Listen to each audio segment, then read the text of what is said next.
From Rapunzel attending the coronation ceremony in Frozen, to the magic flower showing up in Moana, Disney's quietly been planting the seeds for an interconnected universe for several years now. But with the newest Disney animation feature film, are we going to get the most concrete evidence yet of this Disneyverse theory? That's what we're going to find out in this breakdown of the teaser trailer for Wish. It is jam-packed with Easter eggs and references to other Disney movies, and leaves us with a very interesting question. Toward the end of the video, I'll share my theory as to what the central wish of the movie might be. Disney Animation typically has one full-length theatrical release each year. This year, it's a movie called Wish, and I am so excited. Wish looks like it could be an instant classic. So let's dive right into the trailer because there's a lot to break down. Imagine a place where wishes come true. Where your heart's desire can become a reality.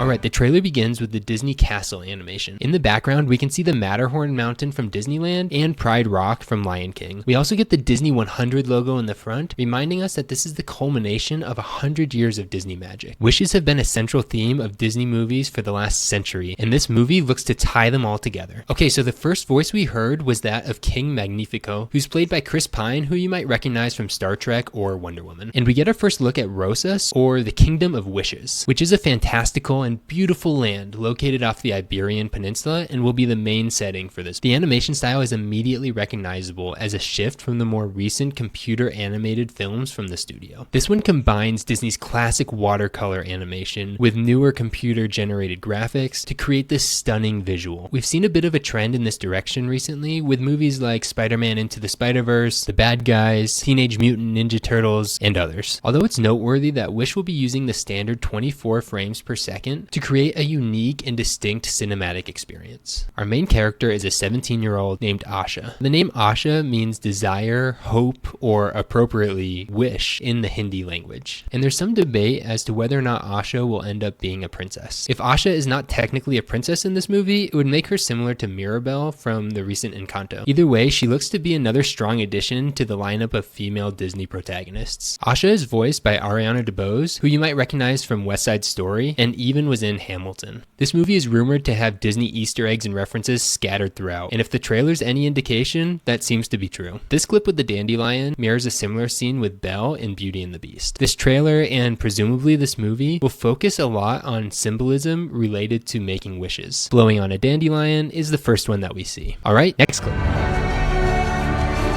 What if I told you that place is within reach? All you have to do is give your wish to me.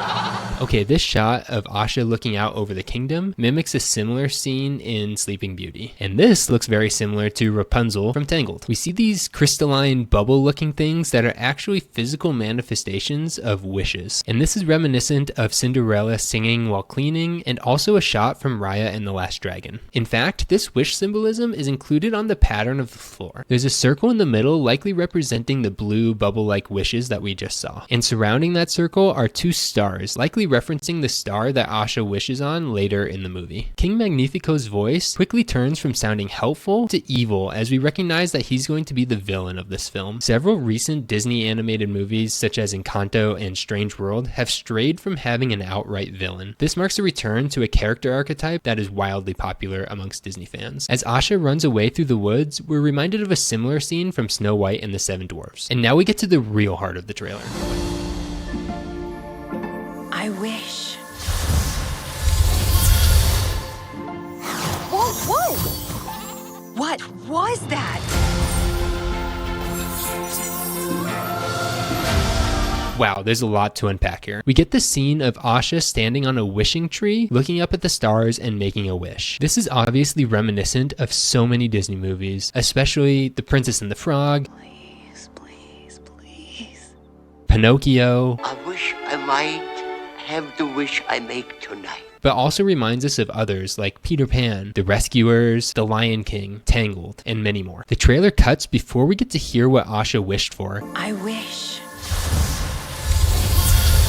And I have some theories on this that I'm going to get to later in the video. Then we meet another character, Star. So Star's design is based on early storyboard artwork for Snow White and the Seven Dwarfs, Disney's first feature-length animated movie. That artwork had Snow White and the prince dancing in the clouds surrounded by cherubic stars. Just another way that this film pays homage to Disney's 100-year history. But this isn't the only Snow White reference. Asha is standing by a well in this moment, which calls back the wishing well that was so central to Snow White. Wells are another symbol of wishes. Star sprinkles dust that makes the flowers dance, which is reminiscent of Tinkerbell and her pixie dust, which help people fly. It also looks visually similar to Fairy Godmother's magic in Cinderella. We actually first saw Star as an Easter egg in the credits of last year's Disney animated movie, Strange World. Now, the really exciting implication here is that we're seeing the personification and origins of the very star that so many Disney characters have wished upon over the years, meaning that we might be seeing a sort of spiritual prequel to movies like Pinocchio, The Princess and the Frog, and many others. In fact, this would mean that we're inching closer to a true Disneyverse, because if all these characters have been wishing on the same star, then they must all live in the same universe. That sort of interconnectivity is key to other Disney properties like Marvel and Star Wars, and has been hinted at through Easter eggs and references in Disney animated movies, but has never been nearly as explicit as this seems to be. Maybe we're looking at the beginning of something much bigger, or perhaps it will provide fan service and additional context to previous movies that we all hold so dear. Either way, what a treat for Disney's 100th year. Roll tape. Whoa, what are you doing? Valentino, don't eat that!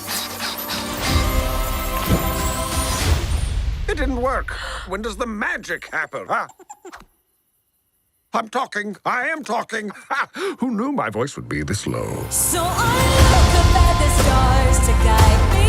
We see Star give Asha's pet goat, Valentino, the ability to speak. He is voiced by Alan Tudyk, who has voiced so many Disney characters over the years, including King Candy, the Duke of Wesselton, Duke Weaselton, the Northundra leader, Hey Hey, Nosemore, Tuk Tuk, Pico, Duffel, live-action Iago, K2SO, live-action George Darling, and additional voices in Phineas and Ferb, and even more. This guy is an absolute Disney legend. And Valentino is next in line in a long list of Disney animal sidekicks. When he speaks for the first time, Asha's reaction is similar to Anna's reaction when she first hears Olaf speak. We then launch into a new song, The Wish, sung by Ariana DeBose, that is quickly becoming one of my favorites. The music for this movie is scored by David Metzger, who also scored Brother Bear 2 and Tarzan 2, and it shows the traditional "from the studio that brought you" title cards. It lists Frozen, Lion King, and Moana here, and later in the trailer it includes Beauty and the Beast, Cinderella, and Encanto. This trailer lists classic watercolor animations like Cinderella, Lion King, and Beauty and the Beast, as opposed to just recent computer animated ones. I think this is because it's a combination of old and new animation styles, and Disney is reminding us that even after all these years, it can still make classics and innovate. Next.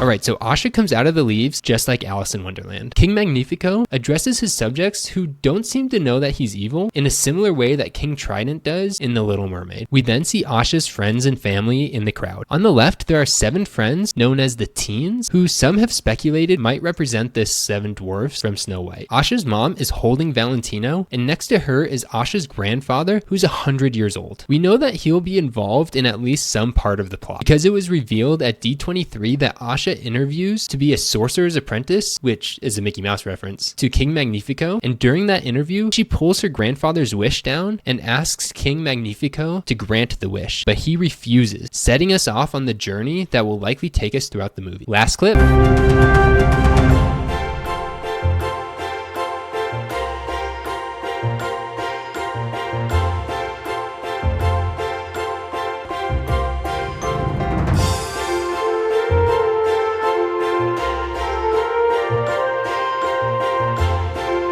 Okay, so we get another Tangled parallel here, and this scene shows butterflies bursting out from behind Asha, much like Pocahontas. Also, there's a bunny on her head, reminding us of the strong legacy of woodland creatures in Disney animated movies. This scene is also similar to Sleeping Beauty, and as some of the teens dive down, it reminds us of Tangled and Moana. Then right here, I'm probably just going crazy, but I think this horse looks exactly like Maximus from Tangled. The producers of this movie also produced Frozen, Frozen 2, and Encanto, and the directors also came from Frozen and Frozen 2. to. Okay, so one outstanding question is, what does Asha wish for? Well, I think we can make an educated guess based on what we've learned. First, we know that she'll learn the antagonistic nature of the king and not be pleased. It also seems like she loves her friends and family and the land that she lives in. And we hear in her song, "And so I make this wish to have something more for us than this." So my theory is that she wishes to fix the kingdom and set her people free from the oppression of a wicked king. And you can count on me being there on opening night to find out exactly what happened. I'm so excited for this movie. I think it'll be a bit of a love letter to Disney fans, and I am here for it. If you count yourself as one of those Disney fans or found this entertaining, make sure to subscribe so you don't miss future content, and check out some of my other videos like a breakdown of Phineas and Ferb. And remember, there's no platypus controlling you. There's no platypus controlling me.